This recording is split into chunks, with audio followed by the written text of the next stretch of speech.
verse. Masabi kong amazing verse ang Ephesians chapter 3 verse 20. Okay, now unto him who is able to do exceedingly abundantly above all that we ask or think,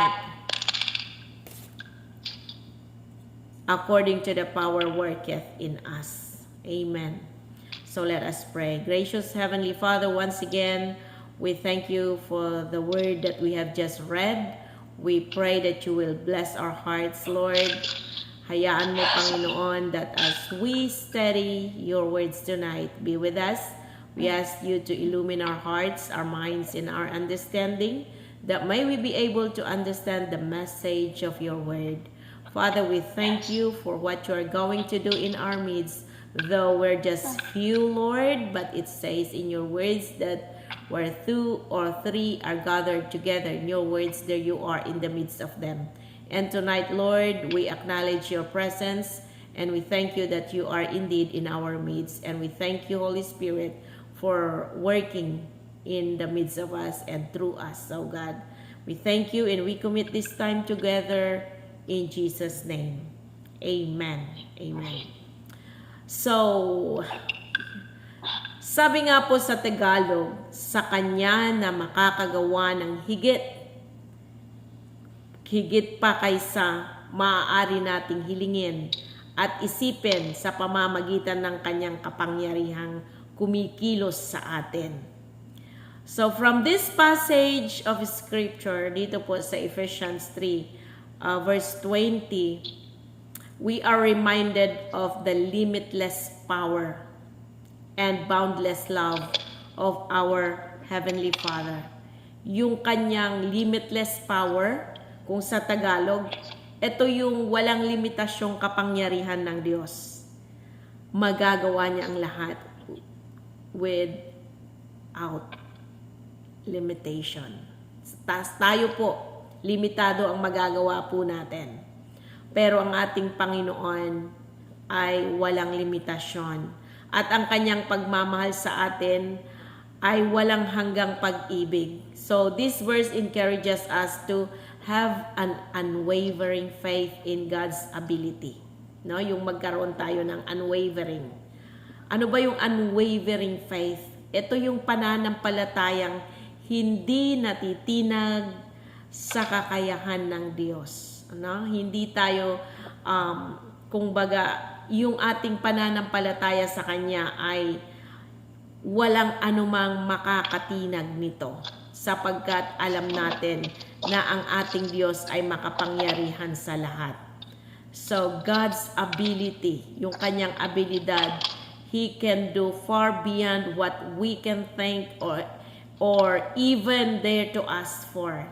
So, dito, ano nga ba ang tinutukoy? Ano nga ba ang nais ipahiwatig ng Diyos sa atin? Sa binasa po nating Scripture. Okay? Dito, it speaks to the grandeur o yung kadakilaan. No, ipinapahayag dito ang kadakilaan ng mga plano ng Diyos at mga naising makakilos sa pamamagitan natin upang maganap ang mga dakilang bagay. Ano po? Nais ng Diyos na makakilos po sa buhay po ng Kanyang mga anak. Ano po? So dito sa Ephesians 3:20, ipinapahayag niya yung Kanyang kadakilaan. Ipinapahayag niya yung Kanyang plano sa atin at sinasabi niya sa atin na nais niyang makakilos, makagalaw, no, makagawa ng mga bagay na sa paningin po natin ay imposible. Nais niyang makagawa. Yun yung layunin niya. Yun yung plano ng Diyos na nais niyang makagawa o makakilos sa pamamagitan natin upang maganap ang dakilang bagay sa buhay po natin. So, sabi nga po sa ating teksto ngayong gabi, now to Him who is able to do. No? Now, ngayon, sabi niya, sa Kanya na makakagawa ng higit. Sino nga ba ang makakagawa ng higit? kundi ang Panginoon nating Diyos. Siya ang makakagawa ng higit ng ating makakaya, higit ng ating magagawa, higit ng ating kakayanan o talento, higit pa ang magagawa ng Panginoon. So, no, kung titignan natin ang pangako niya dito, yung promise, yung potential, yung challenge na ibinahagi niya, yung ipinakita niya po sa atin, we can't do this in our own strength. Ano po? Dahil ang ating kalakasan ay limitado lamang. But by the help of our God, mangyayari, magaganap ang mga plano ng ating Diyos sa buhay po natin. So, kailangan lamang po natin dito that we begin to release God's power to work for us. Hayaan natin na kumilos ang Panginoon sa pamamagitan po natin sa papaanong paraan by releasing the spoken word of God.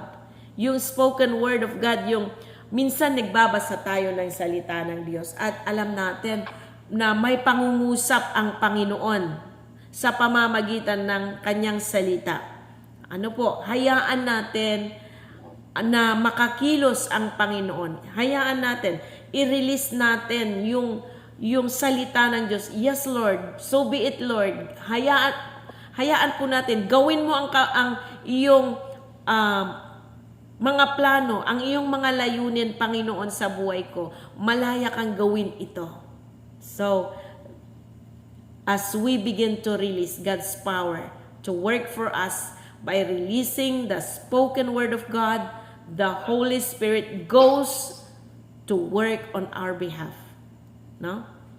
Ang Espiritu ng Diyos, ito yung kikilos sa pamamagitan po natin. No? Hayaan lamang po natin na makakilos siya sa buhay po natin. So as we work with the Holy Spirit by releasing our faith, by the words we speak, and by the corresponding actions we take, God begins to move sa buhay po natin. God begins to move because our thinking and understanding are limited. So is our asking.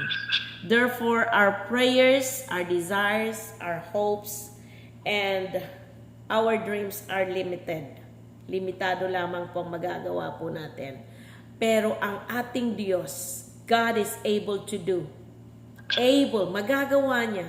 Yung mga imposible sa atin, He is able to do. Because human beings are limited. Limitado lamang po tayo in what we can do. While our God, the Almighty God, has unlimited power.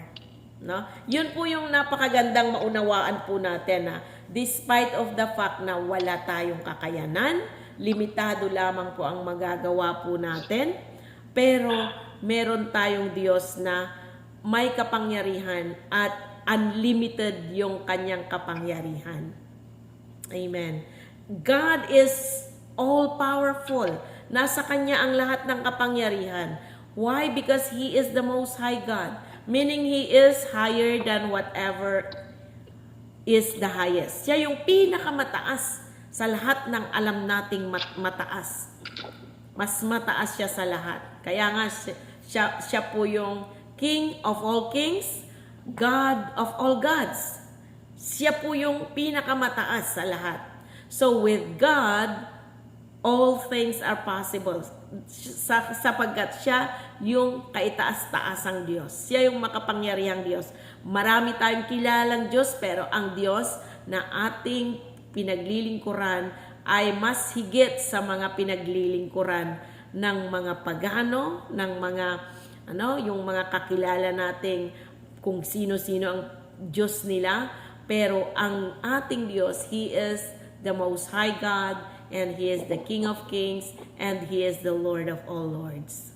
With God, all things are possible. We should, we should, for a minute, think about what happened in the creation. Kung iisipin natin yung nangyari po sa creation, ano po, nakakamangha, ginamit ng Diyos ang kanyang salita para lumikha ng mga bagay-bagay sa mundong ito.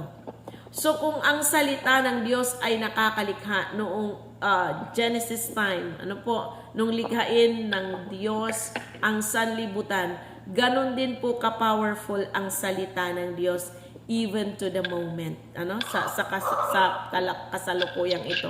Ganon pa rin po, walang ipinagbago ang kapangyarihan ng Diyos. Kung noon He is the powerful God, He is the Creator, He can create or recreate things sa ating harapan.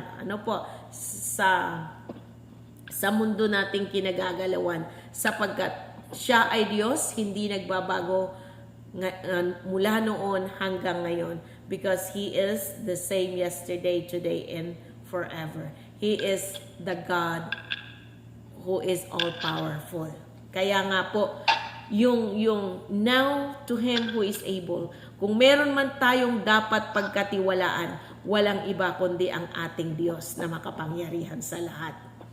Akala natin yung salita niya na ating pinakikinggan, ganun-ganun lamang. Kaya nga napakaraming tao na pagsalita na ang Diyos ang naihahayag, hindi interesado ang tao kasi akala lang nila, ganun lang yon, parang salita lang, wala lang. Kasi naman, kung makikinig tayo sa salita ng tao, walang kwenta, hindi mapagkakatiwalaan, wala namang katotohanan kung minsan. Bihira na yung maririnig nating totoo. Pero ang salita ng Diyos ay hindi natin pwedeng ikumpara sa salita ng tao sapagkat He is the God who is able to work in our lives. Kung noon nga ginamit niya ang salita niya, para likhain ang lahat, ang salitang ito pa rin yung ating inihahayag, ito pa rin yung salita ng Diyos na ating napapakinggan, makapangyarihan, at patuloy na pwede nating panghawakan, patuloy na pwede po nating pagkatiwalaan. Ang salita ng Diyos ay makapangyarihan sa lahat. Kaya nga sabi sa John 1:1, in the beginning was the Word. Nung unang panahon, salita lang ito. Ngunit anong sabi ng karugtong dito? And the Word was with God. Ang salita ng Diyos ay kasama ng Diyos. O kaya nga kahit tayo etong salita natin, iisa tayo at ang salita natin ay iisa. Ganon din ang Panginoon. So, in the beginning was the Word, and the Word was with God, and the Word was God, sabi niya. Kaya nga, kung ang salita ay Diyos, bakit hindi nire-respeto ng karamihan? Napakaraming tao. Pag sinabi ng Bible study, they don't sit down, they don't listen. They don't give time, walang panahon. Kaya nga kahit sa pagdating ng araw ng linggo na this is the Sabbath day or the worship Sunday, anong sasabihin nila? Wala akong time, wala akong panahon. I'd rather do my laundry, I'd rather work. Yun inuuna po ng tao ang kanilang ginagawa kasi wala silang pananampalataya sa salita ng Diyos. Kasi akala nila, ganun lang, walang halaga ang salita ng Diyos. Pero sa taong nananampalataya, sa taong nagtitiwala sa salita ng Diyos, ang sabi nga dito, yung unang point natin, now unto Him who is able to do. And who is that? It's God. The God who is, He is the God of all powerful. He is the God who can do great and mighty things. Yun po yung pwede nating pagkatiwalaan. And He can do exceedingly and abundantly. Yung magagawa niya ang lahat. Exceedingly. Labis ang magagawa niya. Kaya nga, para sa akin, yung napakagandang panghawakan na yung kung baga, si Jesus lang ang natitira mo na kayamanan mo, siya na lang ang nandyan para sa iyo. Alam mo ba na nasa iyo na ang lahat pag si Jesus ang siya na lamang ang natira para sa iyo. No? Nasa iyo ang lahat. Akala ng iba, wala na siya, walang-wala na. Sige nga, yung kanyang pananampalataya na lang ang pinangahawakan niya, yung kanyang Diyos na lang ang kanyang pinaniniwalaan. You have everything kung si Jesus ang nasa iyo. Ano po? Why? Because He can do great things exceedingly and abundantly. Exceedingly, labis at sagana ang magagawa ng Diyos. These two words are translated perisos sa salitang Grego. It means over and above, no? Over and above. More than necessary, nagagawa ng Diyos ito. Extraordinary, nagagawa ng Diyos ito. And superior. It also means to an extent that which cannot be expressed. There is no limit to the extent God can go for you. Walang limitasyon ang magagawa ng Diyos para sa iyo. God has even more for us actually than our minds can come up with. So we must go beyond our thinking and take the limits of God. We must go beyond yung ating kaisipan. Minsan pag nag-isip, kung baga, eto lang tayo. Diyan lang. Hindi na natin pinapalawak yung ating kaisipan. Para bagang ang tingin natin sa Diyos, parang kwento lang, story lang, no? Pero actually, we must go beyond our own thinking and take the limits of God. Huwag nating limitahan ang magagawa ng Diyos sa ating buhay. Alam niyo po, bakit ganito na lamang ang aking yung aking pagmamahal sa Lord? Bakit ganito na lamang ako nagtitiwala sa Diyos? Kasi napatunayan ko ang Diyos sa buhay ko. At totoo po that He can do exceedingly and abundantly. Sa buhay ko, marami akong pinagdaanan. No? Bakit ako nakarating dito? Because there is God. Merong Diyos na kumilos at gumalaw sa buhay ko. No? I wish I could share many testimonies. Marami akong testimonyo na dapat kong ibahagi. But for now, i-reserve ko yon kasi alam ko babalik-balik ako dyan. Gusto ko kasi yung nakikita ko na ang bawat isa ay narinig nila, napakinggan nila, and I want to share it in front of you all, in front of people. So, God has even more for us actually than our minds can come up with. So, we must go beyond our thinking. Hayaan natin na kumilos ang Panginoon sa ating mga puso, sa ating mga buhay, at huwag nating limitahan ang ating Diyos. Ano po? Kasi sabi nga, above all that we ask or think. Alam niyo po, tunay po na higit pa kaysa maaari nating hilingin at isipin ang magagawa ng Diyos sa atin. You are free to ask for anything which God has promised in His Word. Ano man ang pinangako niya sa iyo, you are free to ask. Ano man ito. No? May karapatan kang hingiin ito.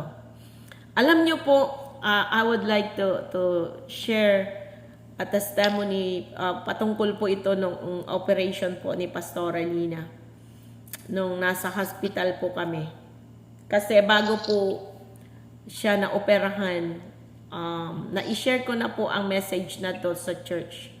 Bago siya na-operahan ay ang sabi ko sa kanya, ako yung magbabantay sa kanya instead of her going home, no, para bantayan siya. And ang family niya, actually, just very few of them are Christians pa. Yung sa ngayon, hindi pa sila lahat Kristiyano. Very few pa lang po. Kung baga, may isa, dalawa, ganun lang.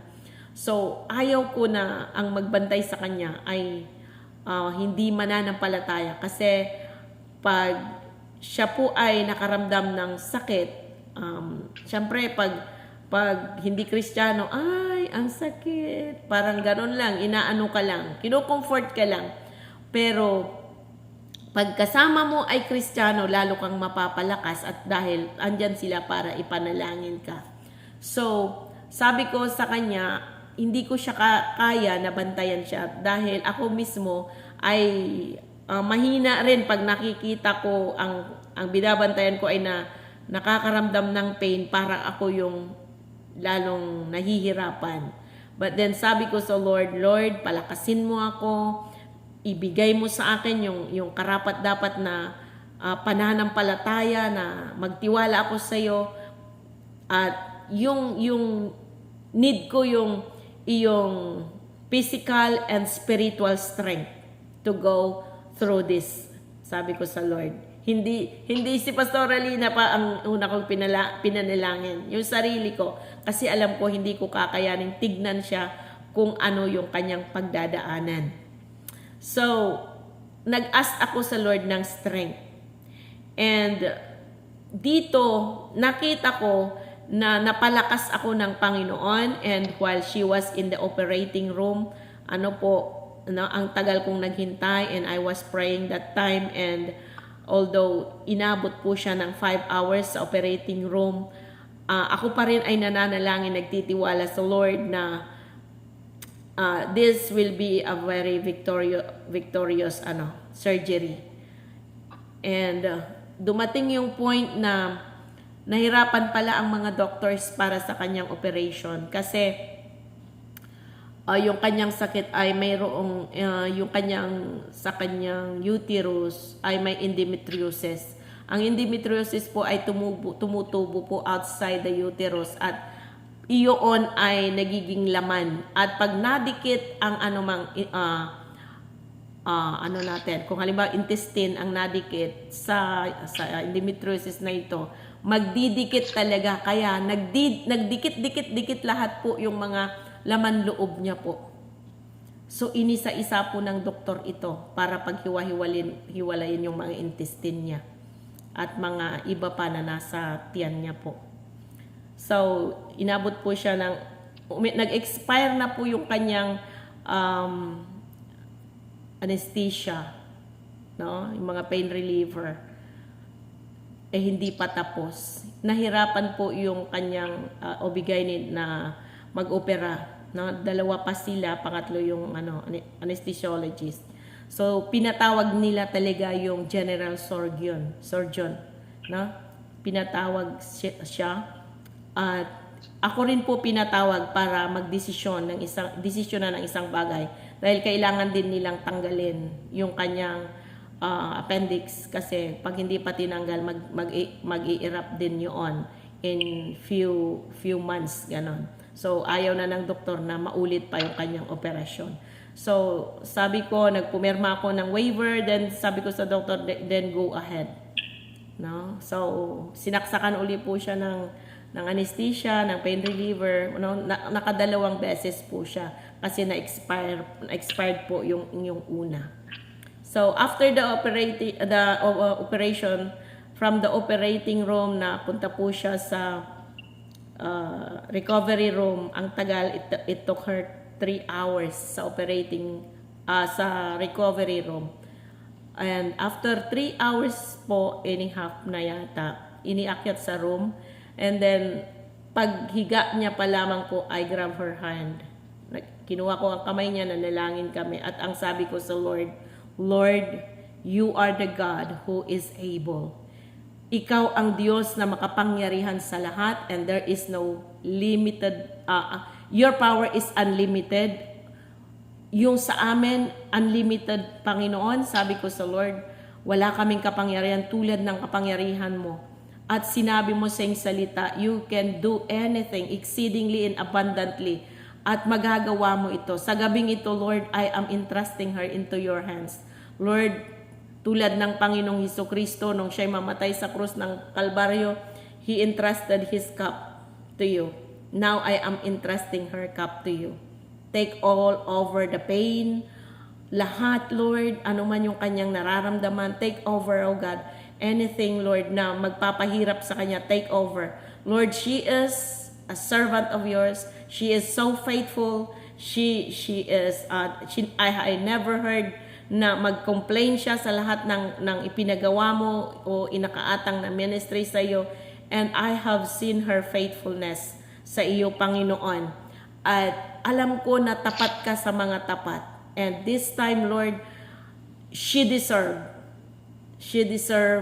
Lord, deserves niya, Lord, yung pagkilos, yung kanyang kalakasan, yung kanyang kagalingan, yung speedy recovery, Panginoon. And especially tonight, kasi alam ko po na just after the operation, alam ko pag nawala na po yung anesthesia or yung pain reliever, mas masakit na kasi nakita ko sa mother ko noon nang naoperahan siya ng colon, magdamag po siyang umungol sa sakit, no? Pero this time I prayed for her na ayaw kong makita sa nakita ko sa mother ko na magdamag, hindi natulog, pati mga bantay hindi nakatulog. Lord, pagod ako, pagod din siya, may masakit yung nararamdaman niya. But tonight, Lord, I am entrusting to you her cup, and she will sleep all night long just like a baby. Sabi ko sa kanya, she deserves this, Panginoon, because she is a faithful servant. And you even told us, Lord, that we can ask anything to you. Hihingin namin, Panginoon, ang anumang bagay, and you will work what you have promised. No? So sabi ko sa Lord, yun yung prayer ko sa gabing ito. And the moment yung after the prayer, nakita ko yung pamamahinga, grabe, namahinga siya ng magdamag at pati bantay na tulog hanggang alas 10 ng umaga. Ganun po, nakita ko po yung kapangyarihan ng Panginoon. And the next day, ganun din po yung aking panalangin, yung speedy recovery, strength to go through all this, Lord. I believe that nothing is too hard for you and your power is unlimited. Lord, you can bring healing. You can help her to recover. Lord God, even today, Lord, sabi kong ganon, kaya na niyang umupo. Yung mother ko talaga noon, it took her 3 days, 4 days na bago nakaupot nakalakad. But in 24 hours po, nakakaupo na siya. At nakita ko po yung pagkilos ng Panginoon na totoo po ng ating Diyos ay walang imposible sa Kanya. Kaya nga, He can do exceedingly and abundantly. No? Yung lahat magagawa ng Panginoon basta panghawakan, pagkatiwalaan po natin ang ating Diyos. And God has even more for us. No, yung ano man ang ating iniisip, ano man ang meron po tayo, higit pa ang magagawa ng Panginoon. Minsan humingi tayo ng maliit, mas malaki ang ibinigay ng Diyos sa atin. Kasi beyond, labis at sagana ang ibibigay ng Panginoon. At ang next word dito, sabi niya, above all that we can ask or think. No? Higit pa sa ating hiningi o inisip. Umaari nating hilingin at isipin, higit ang ibibigay ng Panginoon sa atin. And we are free to ask for anything which God has promised in His Word. No? Mayroon tayong freedom na humingi, kalayaan na humingi ng anumang bagay sa Diyos sa lahat ng Kanyang ipinangako sa atin. Lord, pangako mo ito. Salita mo ito. Ito yung layunin mo. Ito yung plano mo sa akin. Lord, ganapin mo, gawin mo, Panginoon. Yun po, yung parang nangungusap ka na yung sa earthly father mo, nakausap mo lang na yung para baga naglalambing ka, pero yung mayroong firmness na ito, Lord, ito Ama ang sinabi mo, hindi mo ito tatalikuran. Ito Ama ay pinangako mo, hindi mo yan babaliwalain sapagkat salita mo, sinabi mo ito at kahit kailan hindi mo tatalikuran ang iyong sinabi. Amen. So you can imagine the things you know and those you don't. You can go beyond what is indescribable. Nothing is beyond to the Master. Walang imposible at walang mahirap, walang hindi niya magagawa. So one way is by praying in the Holy Spirit. This allows Jesus to pray through us. And with us and to bring about all that God has for us. Anything. Hayaan natin na tulungan tayo ng banal na Espiritu ng Diyos na makapanalangin at manalangin para maganap at ganapin ang kalooban ng Diyos sa ating buhay. Amen. So anything, all we can do is to partner with God. And it is His power at work that will bring to pass yung sa pamamagitan yung kanyang kapangyarihan, magaganap things that beyond all that we can ask. Beyond all that we can ask, we can pray, we can hope or dream.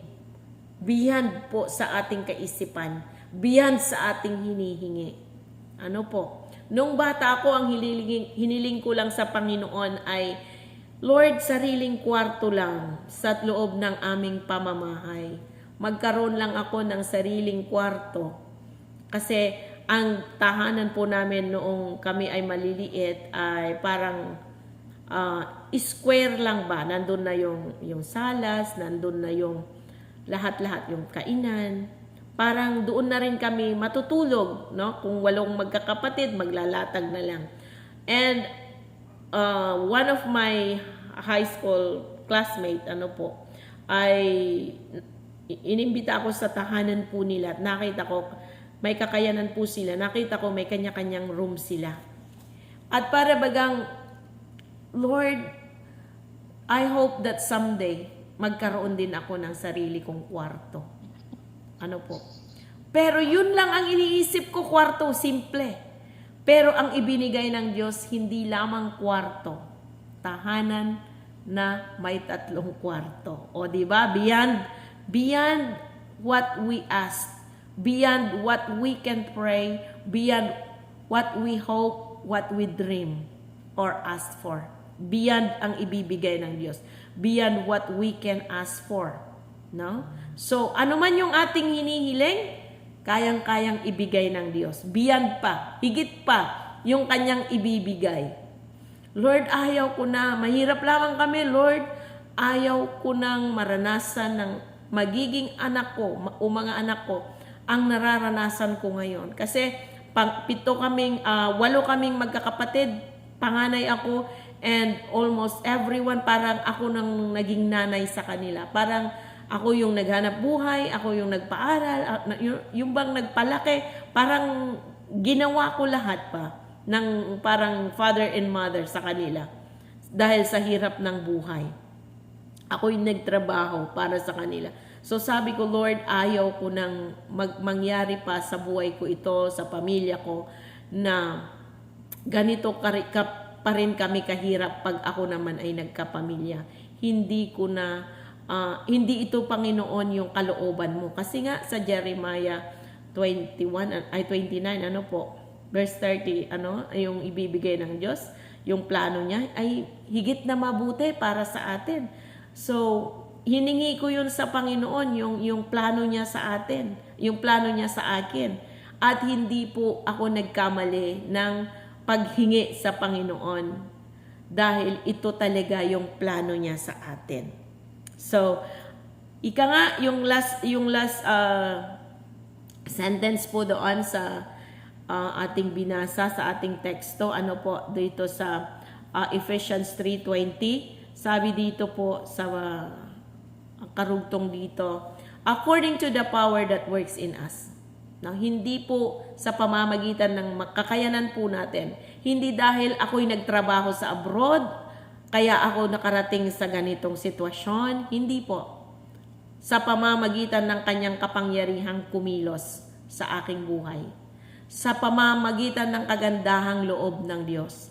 Sa pamamagitan ng kapangyarihang kumilos at gumalaw sa buhay ko. Yun po ay gawa ng Diyos. It is the work of His hand. Kaya wala po akong maipagmamalaki. Sa buhay ko, ang Diyos lamang ang ipinagmamalaki ko. No? Kung papipiliin man ako, una ang Diyos ang pipiliin ko sa buhay ko. Kasi nakita ko kung papaano gumalaw at kumilos ang Diyos. Makapangyarihan ang Panginoon. Kaya wag tayong mag-doubt sa magagawa ng Diyos. No? Kailangan po nating pagkatiwalaan, kailangan po nating panghawakan ang mga pangako niya. Sapagkat as we release God's power through faith, filled with His words, punong-puno ng kanyang salita, no? Sa pamamagitan ng kanyang kapangyarihan, no? Through faith, filled with words, nothing will be impossible. Walang imposible sa ating Panginoon. Lahat ay magagawa niya para sa atin. Makapangyarihan po ang ating Diyos. Huwag nating maliitin ang magagawa ng Diyos sa ating buhay. Because the same power that the same power that created all things, yung ginamit ng Diyos, ay parehas po yung kapangyarihan na ginamit niya nung mag-create siya ng lahat ng nasa mundo. Yun din po yung power, no, na gagamitin ng Diyos para sa ating mga pangangailangan, para sa ating mga pinagdadaanan o ano pa man na nais nating hilingin. The same power that created all things will create all you need. And more than you need, so you can bless others. You can experience God's power again. Pwede. Kung noon na-experience mo na ang kapangyarihan ng Diyos, pwede mo pa rin ma-experience every day of your life. Ano po? You can experience God's power again and again beyond anything you can ask, beyond anything you can pray, beyond anything you can hope and desire or dreams. It is God's power and our faith working together to see all these things manifest in our lives. So kung meron man tayong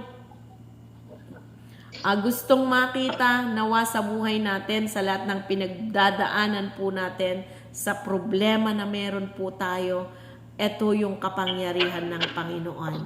God's power is great for us and in us. In Christ, you have a God-ordained strength living in you. No? Yung lakas ng Panginoon na nananahan sa inyo, sa atin, sa akin, ay magagawa natin ang lahat. Kaya nga, yung kalakasan po natin ay wala itong maipagmamalaki, kundi ang kapangyarihan, ang kalakasan ng Panginoon, sa Kanya natin magagawa ang lahat. Now, we can do all things through Christ who gives us the strength.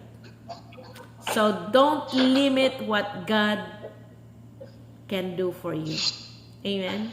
Huwag nating limitahan ang magagawa ng Diyos sa iyong buhay. Kayang-kaya niyang ikaw ay pasaganain, kayang-kaya niyang ikaw ay